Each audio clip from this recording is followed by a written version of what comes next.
Oriol Romeu is tall, slim, and athletic. His hair is shaved, his face is big, and his nose is a little big. His eyes are brown, his mouth is big, and his lips are full. He is in good shape. He usually wears sport clothes.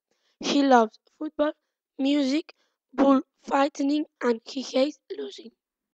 Oriol Romeu Vidal was born 24th of September 1991 in Ulldecona, Tarragona. Actually, he has 20. He studied in the school IO13 and the high school IES Manuel Sales y Ferrer, even though he didn't go to university. He started to play football when he was 10 years old. He played in RCD Espanyol, CF Barcelona, and now he plays for Chelsea. Also, he played in the national Spanish team. He won some cups, like under 17 European Championship. He hopes to stay at Chelsea for a long time.